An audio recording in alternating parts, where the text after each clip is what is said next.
Selamat pagi saudara, Klik Indonesia Pagi TVRI kembali hadir menjumpai Anda hari ini Minggu 1 Desember 2024 bersama saya Yunita Modim. Ya, dan saya Anggi DJ. Sejumlah informasi akan segera hadir untuk menemani pagi Anda. Berikut kami sajikan 2 cuplikan Klik Indonesia Pagi selengkapnya.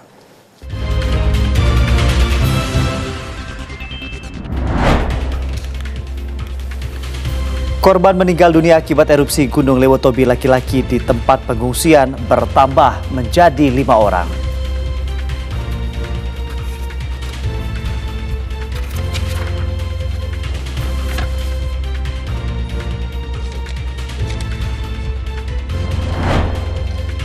Polda Metro Jaya kembali menangkap 2 tersangka baru terkait kasus judi daring yang melibatkan beberapa orang pegawai Kementerian Komunikasi dan Digital.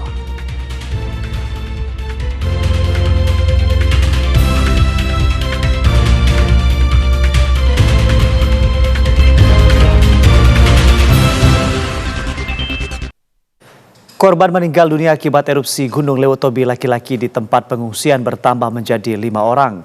Kepala Dinas Komunikasi dan Informatika Flores Timur Heri Lamawuran menyatakan ketiga korban meninggal dunia karena memiliki penyakit bawaan. Kepala Dinas Komunikasi dan Informatika Flores Timur Heri Lamawuran menyatakan korban erupsi Gunung Lewotobi laki-laki di Flores Timur, Nusa Tenggara Timur yang meninggal dunia di tempat pengungsian bertambah 3 orang pada Sabtu 30 November 2024. Heri Lamawuran menyatakan ketiga korban tersebut yakni Paulus Nubagroma berusia 60 tahun, Bartolomeus Bedi Liwu 56 tahun, dan Aliosius Balauran berusia 92 tahun. Ketiga korban sempat dirawat secara intens di Puskesmas Lewolaga hingga dirujuk ke RSUD Dr. Hendrikus Fernandes Larantuka, namun tidak dapat tertolong dan dinyatakan meninggal dunia di rumah sakit. Sebelumnya ketiga korban meninggal dunia karena penyakit bawaan dan tinggal di posko desa Lewolaga, Flores Timur, Nusa Tenggara Timur. Dengan bertambahnya 3 korban meninggal dunia, tercatat total korban meninggal di pengungsian menjadi 5 orang. Saudara, korban erupsi Gunung Lewotobi laki-laki di Flores Timur, Nusa Tenggara Timur mulai terserang berbagai penyakit.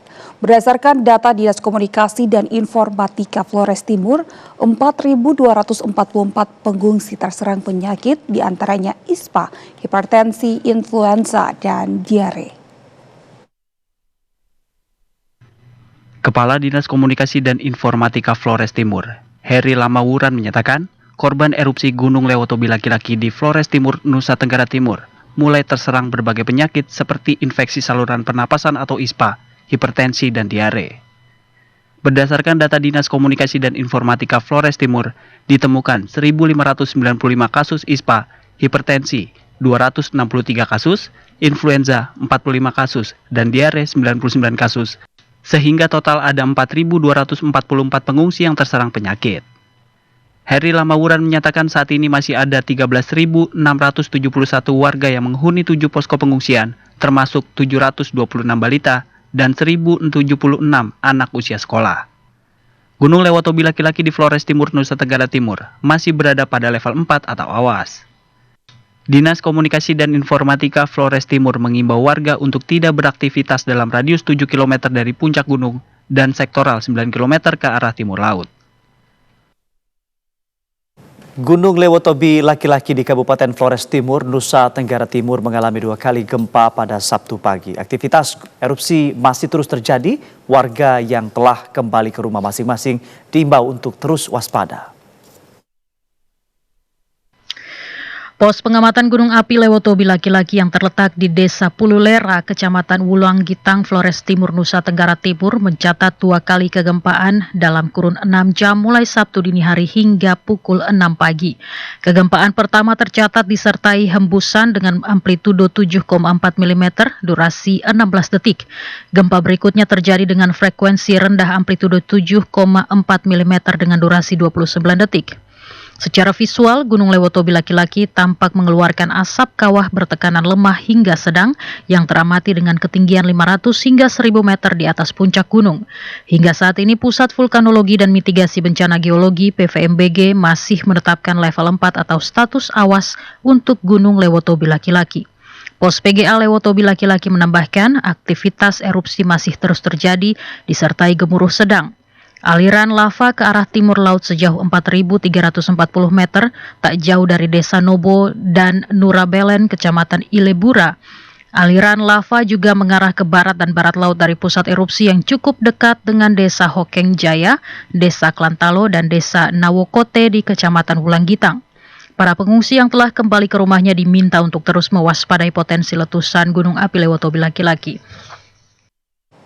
Saudara, sementara itu Gunung Semeru di Lumajang, Jawa Timur mengalami 4 kali erupsi sejak Sabtu dini hari dan memuntahkan abu setinggi 600 meter.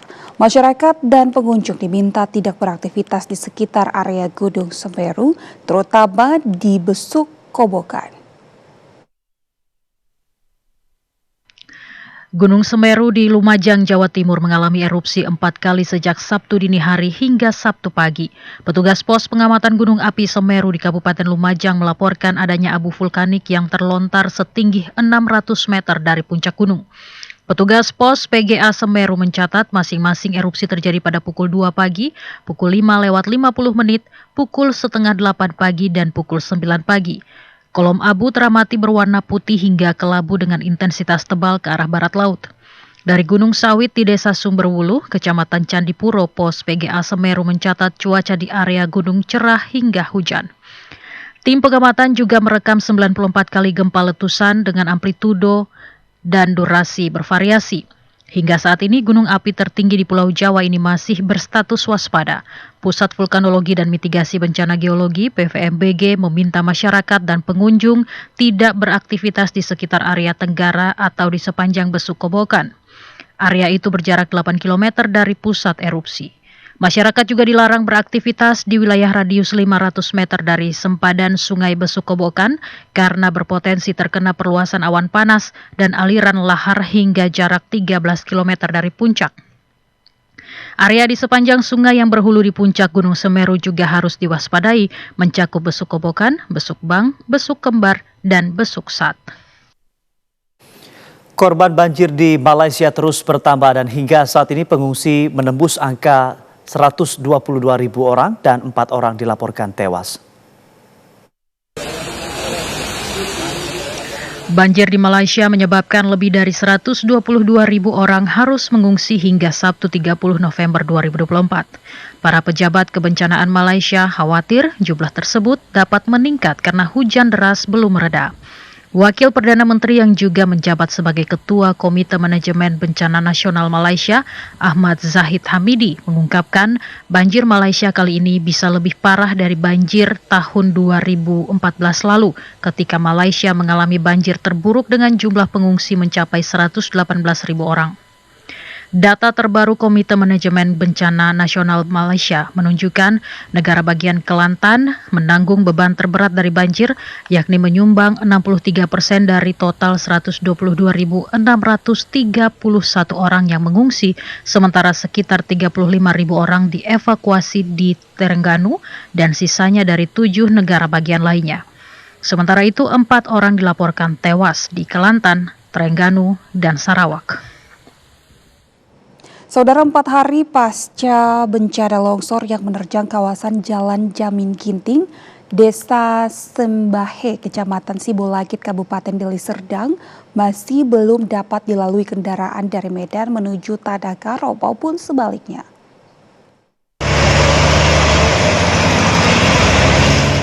Jalur Medan Brastagi menuju Kabupaten Karo, Sumatera Utara belum bisa dilalui untuk umum. Tim SAR gabungan juga masih melakukan pencarian korban serta melakukan pembukaan jalur dengan membersihkan material longsor. Sejumlah alat berat dikerahkan oleh Dinas Pekerjaan Umum Provinsi Sumatera Utara untuk membersihkan material longsor yang menutupi badan jalan. Jalan ini hanya dapat dilalui oleh kendaraan roda 2 serta mobil para petugas dan belum dapat dilalui untuk kendaraan umum. Sementara itu, tim SAR gabungan yang terdiri dari Basarnas, TNI Polri dibantu oleh masyarakat masih melakukan upaya pencarian korban yang dilaporkan hilang. Tim SAR gabungan juga masih melakukan upaya evakuasi terhadap sejumlah mobil minibus dan 1 unit bus yang masih terperosok ke dalam jurang yang tertimbun material longsor. Menurut keterangan Kepala Pelaksana Satuan Kerja Jalan Nasional Wilayah 4 Sumatera Utara Rahmat Parulia mengatakan, diperkirakan dalam waktu 2 hari ke depan jalur Medan Brastagi ini baru dapat dilalui oleh kendaraan umum dan hal ini juga sepertinya belum maksimal. Kita sudah bisa menembus, secara mudah bisa menembus Medan Brastagi, tetapi saat ini kendaraan belum bisa kita lewati karena dalam proses pembersihan yang izin dan ada evakuasi korban yang belum ditemukan. Saat ini kami mengerahkan peralatan dan termasuk yang bisa kita pakai untuk kendaraan tanggung kecil karena dampak besar belum bisa kita pakai. Hingga kini, tim SAR gabungan masih melakukan upaya pencarian salah satu korban longsor yang dikabarkan masih tertimbun material longsor di bawah jurang sedalam hampir 20 meter. Tim SAR gabungan telah berhasil menemukan dan mengevakuasi 9 orang korban bencana tanah longsor di Desa Sembahe, Kecamatan Sibolangit dalam kondisi meninggal dunia. Saudara, Dinas Kesehatan Kabupaten Kulon Progo Daerah Istimewa Yogyakarta menghimbau masyarakat untuk waspada penularan penyakit gondongan. Selain karena faktor kondisi cuaca tidak diberikannya vaksin gondongan, juga berpotensi dapat menular dengan cepat. Sempat melonjak tajam hingga mencapai 4 kali lipat dibanding tahun lalu, Dinas Kesehatan Kabupaten Kulon Progo mengklaim mulai menurunnya tren penularan kasus penyakit gondongan di wilayah Kulon Progo. Hal itu disampaikan Kepala Dinas Kesehatan Kulon Progo, Sri Budi Utami. Ia menyebut sampai saat ini kasus penularan penyakit gondongan memang masih terjadi di beberapa wilayah, namun jumlahnya dikatakan sudah tak sebanyak kasus sebelumnya. Meski mulai membaik, ia menghimbau kepada seluruh masyarakat agar tetap mewaspadai penularan penyakit gondongan ini, khususnya bagi anak-anak usia 5 hingga 15 tahun. Mengingat kasus penularan gondongan paling banyak menyerang anak-anak di usia tersebut. Sejumlah faktor mulai dari kondisi cuaca yang tak menentu yang berakibat pada menurunnya daya tahan tubuh hingga tidak adanya vaksin gondongan yang diberikan kepada masyarakat sebelumnya dinilai menjadi pemicu resiko penularan kasus penyakit gondongan, sehingga diharapkan masyarakat khususnya orang tua dapat mengetahui hal-hal yang harus dilakukan guna mencegah dan mengantisipasi penularan penyakit ini. Penyakit virus ini sangat mudah ditular, sehingga kalau ada yang menderita memang seharusnya istirahat dulu, terutama anak-anak sekolah yang katakan anak-anak sekolah kemarin belum tahu masih masuk sekolah, tukar menukar juga mungkin alat makan, nah batuk pilek juga, nah ini sangat mudah menular. Dinkes Kabupaten Kulon Progo mencatat hingga bulan Oktober 2024, jumlah kasus gondongan di Kulon Progo melonjak tajam hingga 660 kasus. Jumlah ini meningkat 4 kali lipat dibandingkan tahun 2023 lalu. Sebagian besar kasus gondongan menyerang anak hingga remaja usia 5 hingga 15 tahun dengan persentase 59%. Sedangkan sisanya menjangkit orang dewasa dengan rentang usia 17 hingga 40 tahun dengan persentase 41%. Demikian Jatmiko Hadi melaporkan dari Kulon Progo. Saudara, sejumlah informasi penting lainnya akan kami sampaikan usai jeda berikut ini. Tetaplah bersama Klik Indonesia Pagi.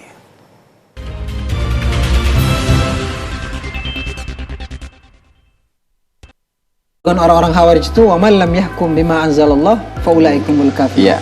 Orang-orang yang tidak berhukum dengan hukum Allah, maka mereka adalah orang-orang kafir. Bukan hanya dalam konteks menjalankan syariah seperti hadis tadi, termasuk juga mengkultuskan sesuatu. Betul-betul menganggap bahwa dia ini adalah sumber kebenaran, dia itu seolah-olah maksum dan sebagainya. Ini harus kita hindari. Bagaimana beragama pun perlu ada porsinya, yang tepat dan bagaimana yang harus kita lakukan dalam agama ini. Betul. Serial drama yang mengangkat kisah keseharian dari Dr. Dedi dan keluarga. Yaudah ayah, berdua sama Jojo, biar adil, ya? Apa ya jadi pelit ya? Dengan segala dinamika dan tantangan sehari-hari. Ayah mau nambahin uang bulanan bunda gitu? Otomatis. Ya. Kalau Jojo antar jemput anak-anak, berarti uang hariannya mereka buat bunda. Pasti. Oh my God, ya. Bagaimana pandangan kita akan problem sosial dan cara menyelesaikannya? Dibintangi oleh Surya Saputra, Elma Teana, dan Bara Valentino. Saksikan Jendela Rumah Kita Reborn. Setiap Minggu sampai Selasa, pukul 20 waktu Indonesia Barat.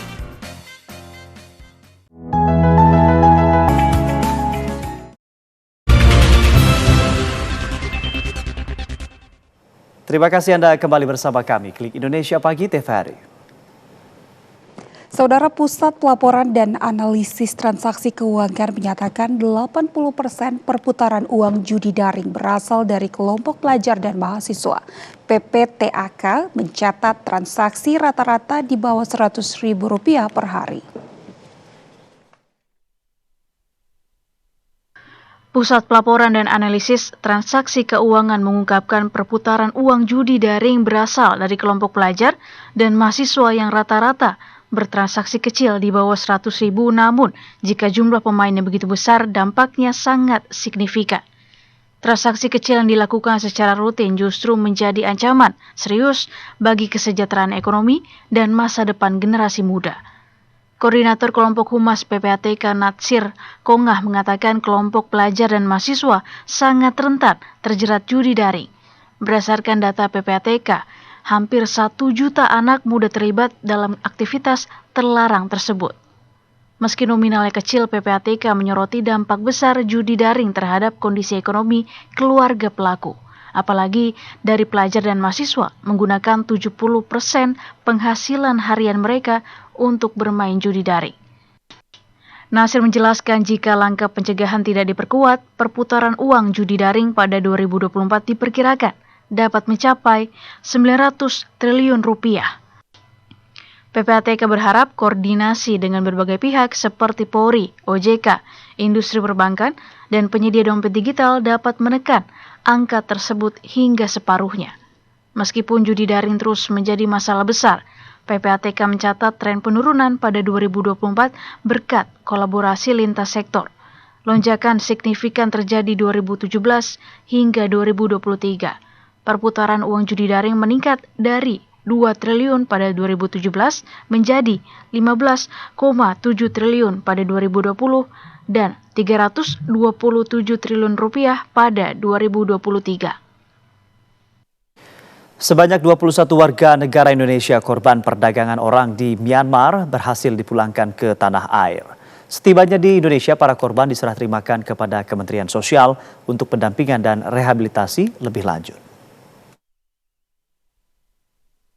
Kementerian Luar Negeri Republik Indonesia bersama KBRI Yangon dan KBRI Bangkok berhasil memfasilitasi pembebasan 21 warga negara Indonesia korban perdagangan orang di wilayah konflik Myawaddy, Myanmar.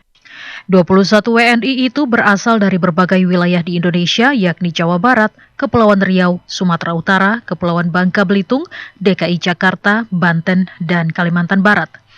Para WNI tersebut tiba di tanah air pada Jumat malam 29 November melalui penerbangan AirAsia KZ257 rute Bangkok-Jakarta dan tiba di Bandara Internasional Soekarno-Hatta pada pukul 22:10 waktu Indonesia Barat.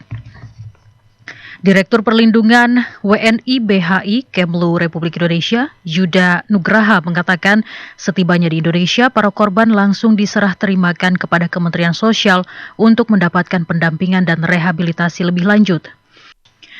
Yuda menjelaskan awalnya para korban direkrut dengan janji pekerjaan di Thailand antara bulan Maret hingga Juli 2024. Namun setibanya di lokasi mereka disekap dan dipaksa bekerja sebagai operator penipuan daring dan judi daring di Myawaddy, Myanmar. Kemlu mengimbau seluruh warga negara Indonesia untuk lebih berhati-hati terhadap tawaran pekerjaan di luar negeri, terutama di kawasan Asia Tenggara. Pihaknya juga meminta para calon pekerja selalu memastikan kebenaran lowongan pekerjaan yang diterima melalui instansi resmi dan hanya berangkat bekerja ke luar negeri sesuai prosedur yang berlaku guna menghindari resiko menjadi korban TPPO atau kerja paksa. Saudara, Polda Metro Jaya kembali menangkap 2 tersangka baru terkait kasus judi daring yang melibatkan beberapa orang pegawai Kementerian Komunikasi dan Digital.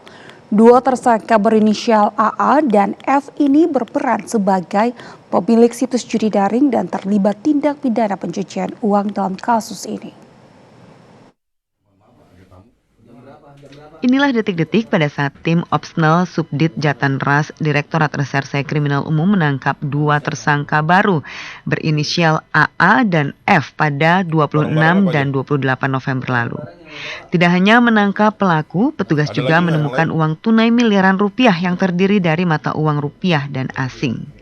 Kabid Humas Polda Metro Jaya Kombes Polisi Ade Arisyam Indradi mengatakan 2 tersangka baru berinisial AA dan F ini memiliki peran berbeda, yaitu tersangka AA terlibat tindak pidana pencucian uang, sedangkan F berperan sebagai pemilik 40 situs judi daring.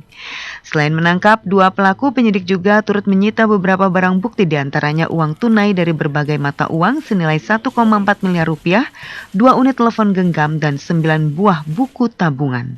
Penyidik masih menunggu hasil analisa dari pihak PPATK guna melakukan pengembangan kasus. Dari kedua tangan tersangka yang baru saja ditangkap, maka penyidik berhasil mengamankan beberapa barang bukti. Antara lain dari tersangka AA, itu ada 1 unit handphone, 9 buku rekening, dan uang tunai dalam berbagai mata uang senilai 724.336.400 rupiah. Kemudian dari tersangka F alias W alias A, penyidik berhasil mengamankan dan menyita 1 unit handphone dan uang tunai 720 juta rupiah. Polda Metro Jaya telah menetapkan 26 tersangka, diantaranya 10 pegawai Komdigi serta 16 warga sipil, dan masih memburu 4 pelaku lainnya yang saat ini telah masuk dalam daftar pencarian orang. Kementerian Komunikasi dan Informatika Digital kembali menurunkan 41.000 lebih konten yang terkait dengan perjudian daring. 41.000 lebih konten terkait judi daring diturunkan oleh Kementerian Komunikasi dan Digital. Jumlah tersebut terhitung sejak Senin 25 November 2024 hingga Jumat 29 November 2024. Selain itu, 3 akun media sosial dengan ratusan ribu pengikut termasuk di dalamnya. PLT Dirjen KPM Kemkomdigi Molly Prabawati menyatakan kembali pemerintah akan terus berkomitmen memperkuat upaya pemberantasan judi daring ini tanpa pandang bulu. Sejak tahun 2017 hingga Jumat 29 November 2024, Kementerian Komdigi secara berkesinambungan telah memblokir lebih dari 5,2 juta konten yang berhubungan dan terafiliasi dengan judi daring. Rinciannya meliputi 382.649 konten pada situs web dan alamat IP, 17.823 konten atau akun di platform Meta, 8.881 file pada layanan berbagi file, 3.567 konten di Google atau YouTube, 2.002 konten di platform X, serta 191 konten di Telegram dan 75 konten di TikTok. Molly pun mengingatkan masyarakat untuk terus waspada dan menghindari bahkan melaporkan konten atau akun yang terindikasi berhubungan dengan judi daring. Konten dan akun-akun tersebut seringkali menggoda dengan janji palsu untuk cepat kaya, namun kenyataannya sangat berbeda. Molly Prabawati menegaskan judi daring bukanlah solusi, melainkan perangkap yang dirancang agar pemain terus-menerus kalah. Saudara Presiden Prabowo Subianto menekankan sinergi dan stabilitas merupakan kunci dari transformasi perekonomian ekonomi.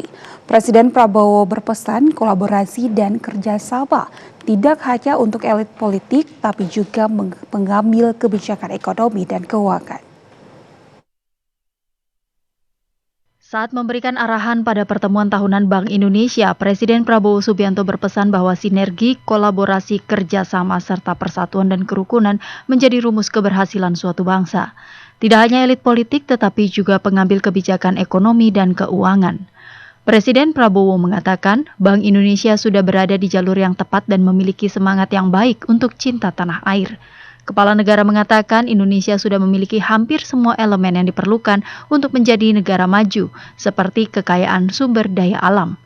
Meski demikian, Presiden mengaku belum memahami efek dan dampak kepemilikan kekayaan tersebut. Karena itu, pelaku perbankan terutama yang bertanggung jawab atas kebijakan umum atas regulasi pemerintah serta pihak otoritas keuangan memainkan peran sangat penting. Presiden Prabowo juga mengucapkan terima kasih kepada Gubernur Bank Indonesia beserta jajarannya dan jajaran otoritas keuangan yang bertanggung jawab atas perumusan dan pengendalian ekonomi Indonesia. Lebih lanjut, Presiden Prabowo menilai Indonesia secara garis besar cukup tenang dan kondusif di tengah situasi penuh ketidakpastian global. Salah satu indikatornya yakni pelaksanaan Pilkada serentak 2024 yang dinilai berjalan dengan damai. Dalam kesempatan yang sama, Gubernur Bank Indonesia Peri Warjio menyampaikan Bank Sentral akan terus bekerja sama dan memperkuat sinergi dengan seluruh pihak, termasuk Komite Stabilitas Sistem Keuangan, DPR, dan lainnya. Warga yang tinggal di kolong tol Jembatan Baru Jakarta Barat direlokasi ke rumah susun sederhana sewa atau rusunawa yang dikelola oleh Pemprov Jakarta. Warga yang dipindahkan tersebut bebas bayar sewa selama 6 bulan ke depan.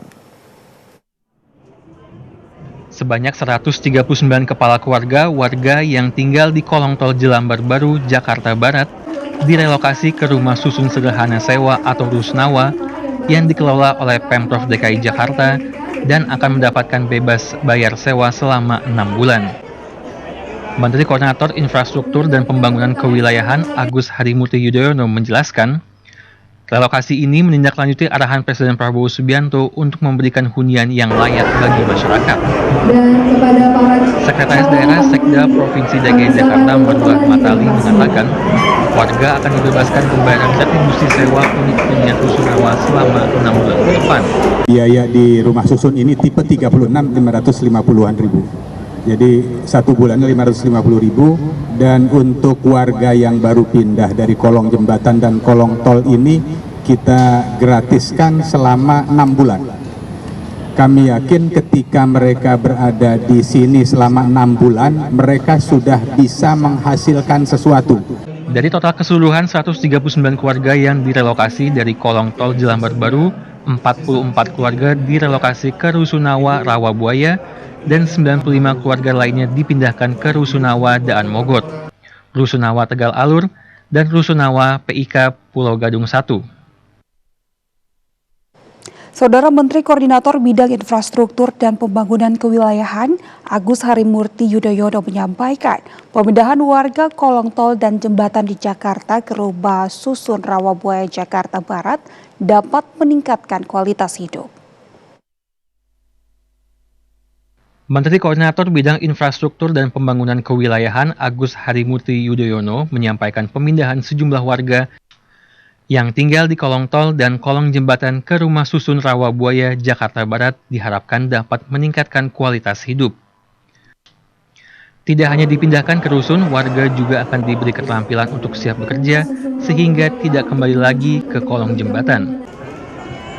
Kementerian Koordinator Bidang Infrastruktur dan Pembangunan Kewilayahan terus berkomitmen untuk bekerja sama dengan kementerian dan lembaga lainnya untuk membangun perumahan yang layak bagi masyarakat. Dengan demikian kita berharap kehidupan lebih layak, bisa beribadah lebih baik, dan juga bisa punya pekerjaan yang juga bisa menghasilkan penghasilan yang memadai dan juga terhormat. Inilah kebersamaan dengan Kementerian Sosial yang juga kita harapkan bisa memberikan keterampilan-keterampilan melalui pelatihan dan pendidikan yang diperlukan bagi masyarakat yang tadi baru dipindahkan ke Rusunawa ini. Menteri Koordinator Bidang Infrastruktur dan Pembangunan Kewilayahan Agus Harimurti Yudhoyono mengaku terharu usai mendengar beberapa warga yang sudah tinggal puluhan tahun di kolong jembatan. AHY berharap dengan adanya pemindahan warga ke Rusun Rawabuaya yang lebih layak ini dapat mengubah nasib keluarga tersebut ke depannya.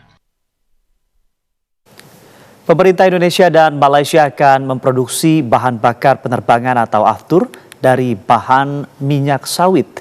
Hal itu dilakukan untuk memperkuat ketahanan energi nasional.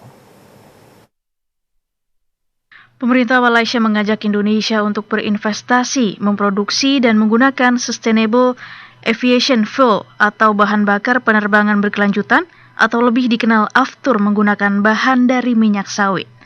Pemerintah Malaysia menargetkan produksi aftur yang dicampur dengan minyak sawit akan dimulai pada tahun 2027. Pemerintah Indonesia telah menerima penawaran itu dari pemerintah Malaysia dan berencana membangun fasilitas produksi di Riau. Deputi Bidang Koordinasi Pangan dan Agribisnis Kementerian Koordinator Bidang Perekonomian, Dida Gardera mengatakan rencana pemerintah meningkatkan bauran biodiesel dari B35 ke B40 B50, dan seterusnya dengan campuran minyak sawit bertujuan untuk memperkuat ketahanan energi nasional. Nah, itu juga salah satu bidang yang kita kerjasamakan. Nah, kita sudah melakukan uji coba untuk kelapa sawit ini kan J24 ya, artinya 2,4% kandungan bioaftur sudah kita uji coba. Tadi sudah Pak Rizal juga sampaikan kita sudah dalam on the pipeline untuk bioaftur dari used cooking oil, dan masih banyak potensi-potensi lainnya seperti dari pome, kemudian juga dari palm kernel expeller itu selalu kita explore gitu ya.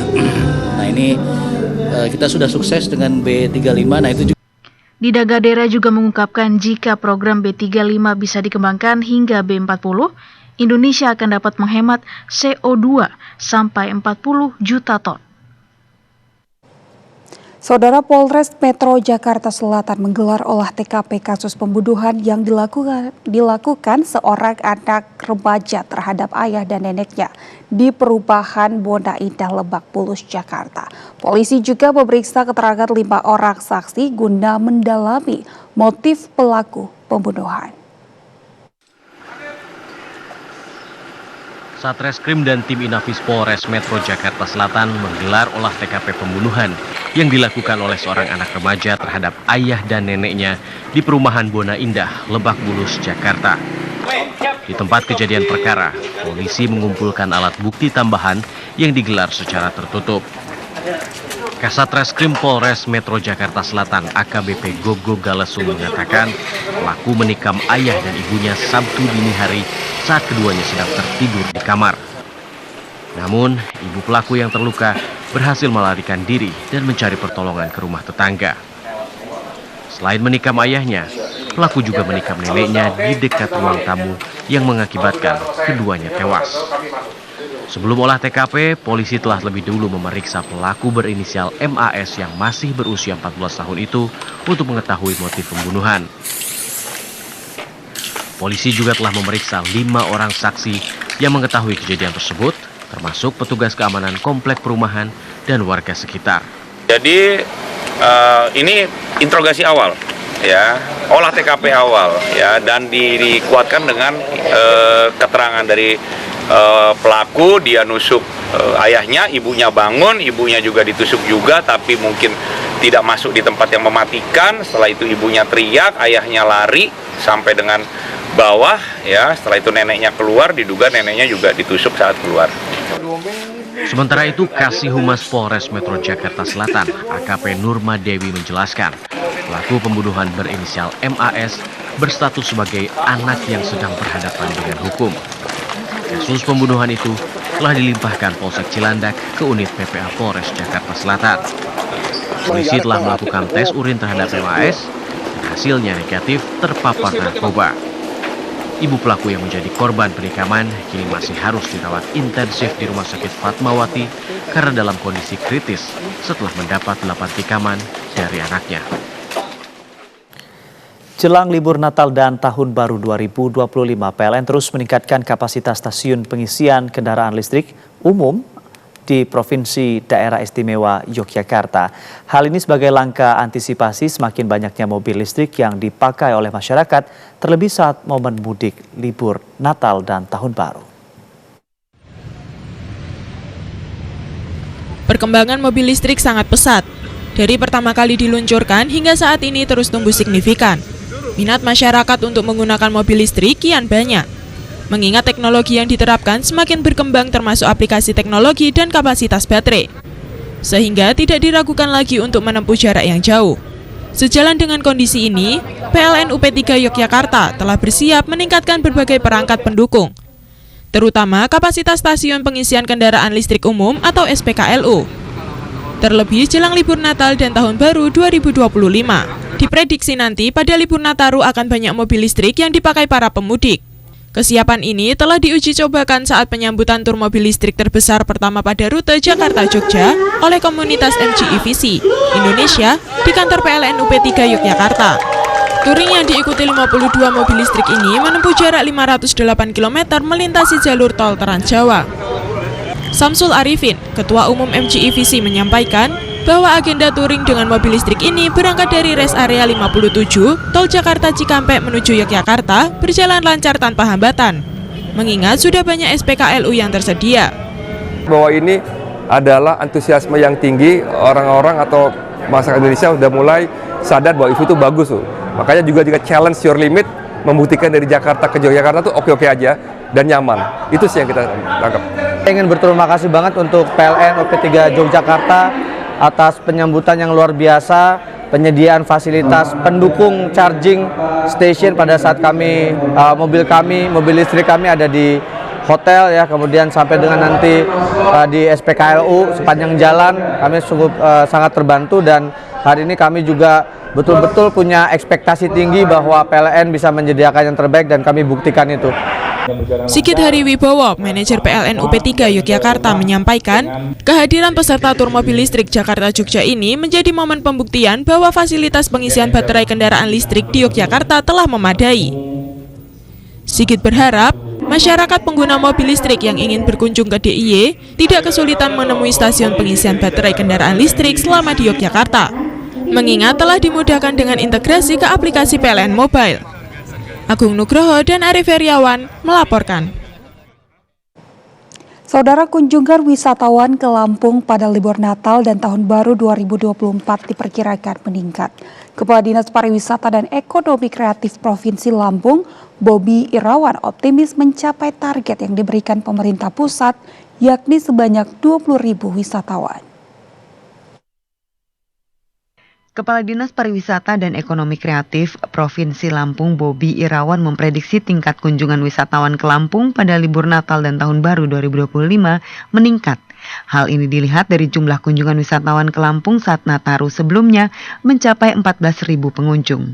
Sementara hingga semester pertama tahun 2024 mencapai 12.500 pengunjung dari target yang ditetapkan pemerintah pusat tahun ini, yakni 20.000 pengunjung. Bobi mengatakan kemungkinan adanya perubahan cuaca saat libur Nataru. Bobi mengaku skala prioritas tetap memberikan kenyamanan dan keselamatan kepada para wisatawan. Maka Dinas Pariwisata dan Ekonomi Kreatif Provinsi Lampung akan bekerja sama dengan instansi lain seperti BMKG, Basarnas, dan aparat kepolisian untuk memberikan informasi tentang cuaca dan keamanan. Sekarang ini biasa ya, setiap akhir tahun itu akan pasti membludak kunjungan ke Provinsi Lampung seperti tahun-tahun sebelumnya, apalagi menjelang Nataru nanti. Nah memang dengan iklim yang seperti sekarang ini banyak sekali kemungkinannya ya, dan memang yang diutamakan oleh kita adalah bagaimana menjaga keamanan dan kenyamanan bagi para turis atau wisatawan. Oleh karenanya kita bekerja sama dengan pihak-pihak terkait ya, BMKG dan sebagainya untuk memberikan informasi yang terbaik, yang tepat kepada para wisatawan atau turis yang akan datang ke Provinsi Lampung. Sementara Dishub Pemkot Bandar Lampung bersama Satlantas Polresta akan melakukan pemetaan wilayah mana saja yang akan terjadi penumpukan saat Nataru dan memastikan pihaknya tidak akan memberlakukan sistem pengalihan jalur pada momen libur Nataru nanti. Namun jika diperlukan, hal itu akan dilakukan dengan melihat situasi yang terjadi pada titik tersebut. Yuntardi, TVRI Lampung melaporkan. Saudara, jelang libur Natal dan Tahun Baru, harga daging ayam terpantau mulai mengalami kenaikan. Di Kulon Progo, sejak 3 hari terakhir, harga daging ayam terpantau berada di kisaran Rp36.000 per kilogramnya.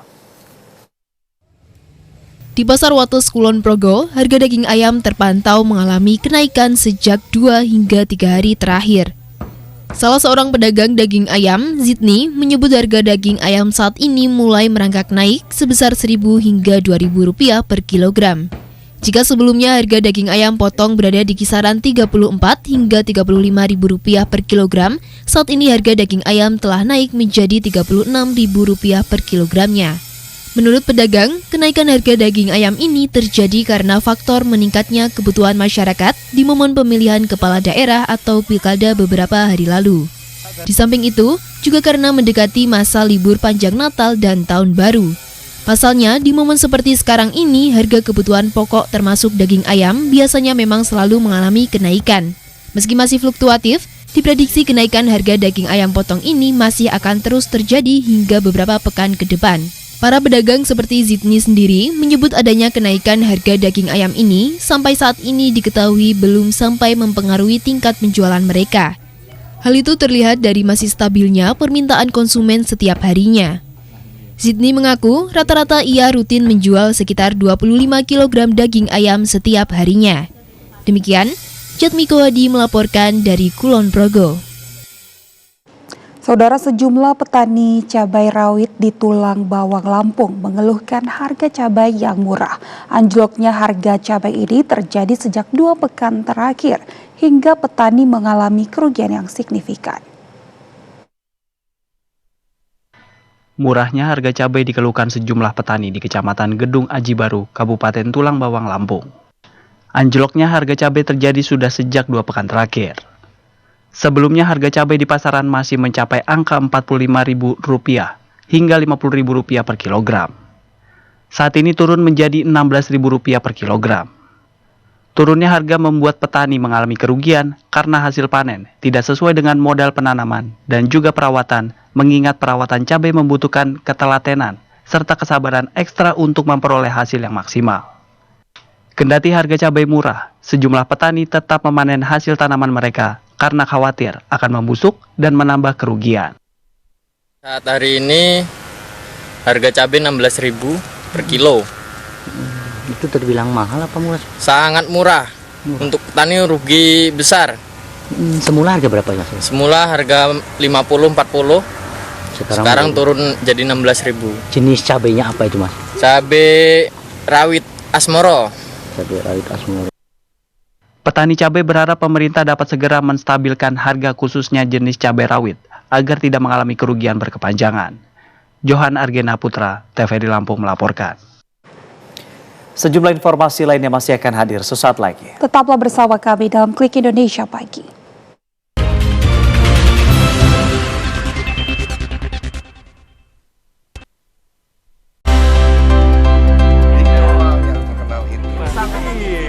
Mengenal lebih dekat dengan sosok artis ibu kota, serta mengikuti aktivitas dan kegiatan sehari-hari mereka. Jadi kita memang ditakdirkan di usia yang sudah sepuh ini. Tiba-tiba mendapat hadiah seperti ini. Itu pencapaian gue tertinggi kayaknya di dunia ini. Sehari bersama, setiap Sabtu dan Minggu, pukul 8 waktu Indonesia Barat. Hidup itu memang harus diperjuangkan. Variety show paling seru, ragam segmen yang asik, performance musik, dan ngobrol bersama bintang tamu. Awal namanya kan naik nih, emang sering cover-cover ya? Panjang apapun kalau emas cukur yang potong aku ikhlas. Bersama host Doli Sapri dan Nexa Paisan. Kenapa kepikirannya abu-abu baru? Lapar. Seblak Show, serunya blak-blakan, Senin sampai Kamis, pukul 11 waktu Indonesia Barat. Membahas ragam topik menarik yang mendalam tentang dunia kesehatan. Yang dibicarakan dan orang banyak tahu tuh mengenai pertumbuhannya ya. Karena memang mindset orang Indonesia tuh kan kalau udah kulit coklat udah aman. Bersama para dokter dan bintang tamu yang kompeten di bidangnya. Kalau pH juga iya, tapi dia lebih ke kandungannya itu sih. Halo Dokter, Senin sampai Kamis, pukul 9.30 waktu Indonesia Barat. Siapkan diri Anda untuk momen penuh adrenalin. Saksikan pertandingan putaran kedua V-League Men's and Women's 2024-2025. IBK Altos versus Red Sparks. AI Peppers versus HK Pink Spiders. Korean Air Jumbos versus Hyundai Skywalkers. Jangan lewatkan V-League Men's and Women's 2024-2025. 30 November 2024 serta 1 dan 3 Desember 2024 hanya di TVRI Sport. Saya memilih budidaya jeruk karena memang awalnya dari keluarga juga petani jeruk dan bagaimana cara saya juga untuk menjaga kualitas dari buah jeruk. Untuk pengaruh ekonomi untuk buat keluarga itu cukup, buat lingkungan sekitar itu sangat besar karena saya dapat membuka lapangan pekerjaan buat orang-orang sekitar untuk dapat bergabung bersama kami di sini. Yang pertama kita penyemprotannya jangan telat, setelah itu kita ada pemupukan per 3 bulan sekali supaya menjaga kualitas. Kita memakai pupuk Merauke, di mana pupuk dari Merauke ini sangat bagus dan sangat direkomendasikan untuk petani jeruk. Tantangan yang paling besar di bidang pertanian jeruk yaitu iklim, di mana beberapa bulan yang lewat itu kita terkena yang namanya kemarau panjang. Untuk mengatasinya yaitu kita dengan cara menyiram supaya si jeruknya juga terpenuhi akan unsur air untuk dapat bertahan hidup. Ayo dukung perekonomian rakyat, petani cerdas, petani sejahtera.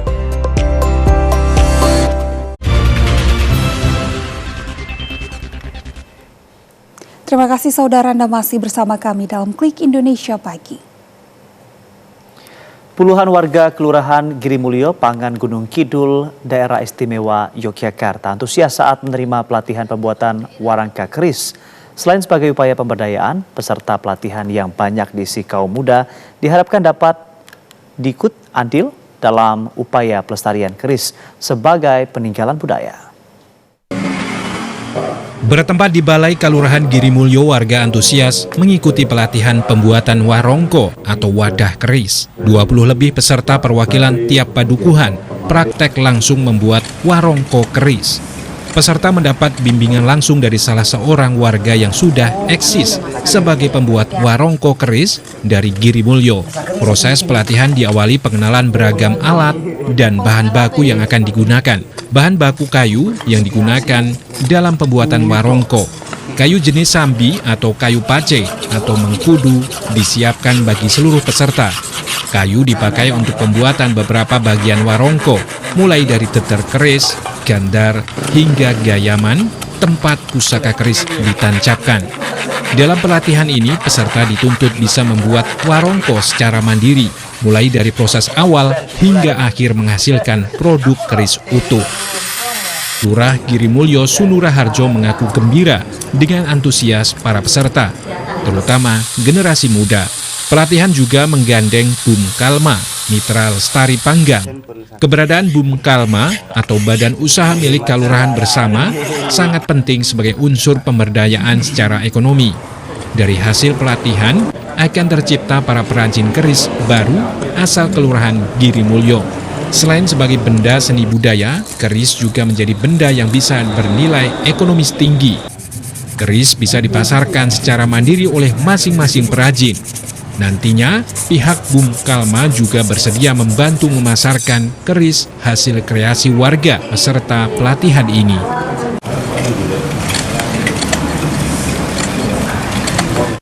Di Gunung Kidul, keris seringkali dipakai warga di berbagai momen kegiatan budaya dengan nilai seni dan tampilan yang estetik. Keris juga banyak dicari pehobi sebagai benda koleksi. Secara ekonomi, keris saat ini juga banyak diminati sebagai produk khas suatu daerah. Dari Gunung Kidul, Setiabudi, TVRI Yogyakarta melaporkan. Saudara, bila ingin berolahraga sambil bersenang-senang, membakar kalori sambil menari dengan gembira bersama teman-teman, Anda harus mencoba senam Zumba. Berasal dari negara Kolombia, Amerika Selatan pada tahun 1990-an, olahraga Zumba berkembang menjadi fenomena global yang menarik jutaan penggemar di seluruh dunia. Zumba dapat menjadi pilihan olahraga menyenangkan untuk membakar lemak dan membuat tubuh jadi ideal. Gerakan yang energik, kombinasi unik antara tarian dan latihan aerobik yang berakar pada ritme musik Latin menjadi bagian dari aktivitas senam Zumba. Kegembiraan dalam melakukan olahraga ini membuat olahraga asal negara Kolombia, Amerika Selatan ini semakin berkembang dan digemari berbagai kalangan, khususnya para pecinta olahraga senam. Olahraga Zumba tidak hanya menawarkan manfaat fisik membakar kalori dan meningkatkan stamina, tetapi juga memberikan dampak positif pada kesehatan mental pelakunya melalui interaksi sosial yang penuh kegembiraan. Gerakan-gerakan energik dan menyenangkan dalam Zumba membuat olahraga ini sangat cocok bagi berbagai kalangan usia. Jadi Zumba ini adalah dance fitness, jadi kita ngedance sambil olahraga.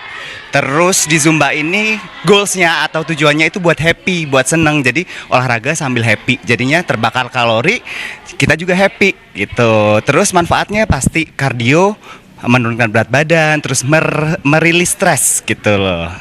Untuk mengajak masyarakat lebih sehat dengan berolahraga, kalangan perhotelan di Yogyakarta juga kerap mengadakan event senam Zumba bersama, menghadirkan instruktur ternama dengan menggandeng berbagai komunitas dan masyarakat pecinta senam termasuk para tamu hotel. Kami selain menggait para konsumen untuk hotel kami, selain itu kami mengajak serta orang-orang sekitar atau bahkan komunitas-komunitas untuk dapat berjoin bersama, terutama untuk bulan ini terpilih untuk komunitas Zumba, diadakan acara Zumba Party seperti ini, jadi untuk menjaga kesehatan teman-teman. Senam Zumba merupakan salah satu olahraga yang cukup populer di kalangan anak muda. Ritme gerakan yang cepat tidak hanya menyenangkan, tetapi juga memberikan banyak manfaat untuk kesehatan. Zumba dapat menjadi pilihan olahraga menyenangkan untuk membakar lemak selain olahraga pembakar kardio lainnya. Biar awet muda, kelihatan bahagia, ya kan? Cantik, awet, cantik menyala. Bergerak lincah sambil diiringi musik yang meriah membuat olahraga senam Zumba terasa lebih menyenangkan dan tidak melelahkan. Dilakukan secara bersama-sama dengan teman dan komunitas. Olahraga ini menciptakan atmosfer yang lebih mirip pesta dansa daripada sesi latihan yang monoton. Demikian Doni Rahmat Nurmanovika, TVRI Jogja melaporkan. Komunitas pecinta kucing Blora menggelar berbagai lomba, diantaranya lomba fashion kucing, mewarnai kucing, dan vaksin gratis. Kegiatan ini digelar dalam rangka memperingati Hari Rabies Sedunia.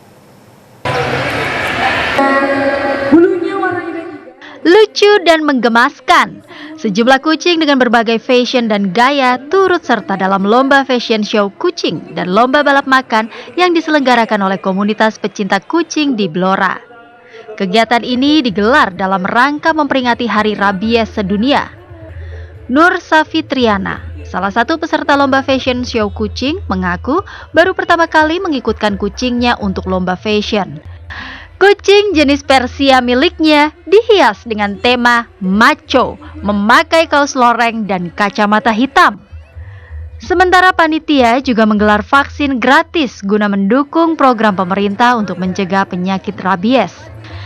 Ketua Komunitas Kucing, Blora Cats Community, Era Aromatika mengatakan kegiatan ini adalah untuk membantu program pemerintah mencegah rabies di Blora sekaligus sebagai ajang silaturahmi antar komunitas. Biar sosialisasi kucing aja, biar mengenal banyak kucing aja. Soalnya ini penakut, biar tahu banyak temannya itu banyak. Ini jenis kucing apa, Mbak? Persia. Ini konsepnya apa itu lomba fashion show, konsepnya apa? Pakai apa? Macho. Eva yang diadakan oleh GCC. Ada 3 lomba, yang pertama lomba makan, kemudian lomba fashion, dan yang ketiga adalah lomba mewarnai untuk anak-anak dengan tema kucing dan aku. Jadi di sini kita juga ditambah lagi ada vaksin rabies gratis. Kita bekerjasama dengan Dinas Pertanian di 4 Kabupaten Blora. Berbagai lomba juga digelar dalam acara tersebut, diantaranya lomba makan kucing, talk show dengan dokter hewan, dan lomba mewarnai anak-anak PAUD dengan tema kucing dan aku. Dari Blora, Supriyanto, TVRI melaporkan. Saudara, berikut kami sampaikan informasi perakiraan cuaca dari Badan Meteorologi, Klimatologi, dan Geofisika. Perakiraan cuaca ini berlaku di sejumlah kota besar di Indonesia mulai pukul 7 waktu Indonesia Barat.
Saudara, informasi dari BMKG tadi sekaligus mengakhiri perjumpaan kita dalam Klik Indonesia Pagi hari ini. Akhirnya saya Yunita Monim dan saya Anggi DJ beserta kerabat kerja yang bertugas mengucapkan terima kasih atas kebersamaan Anda. Selamat berakhir pekan, selamat pagi dan sampai jumpa.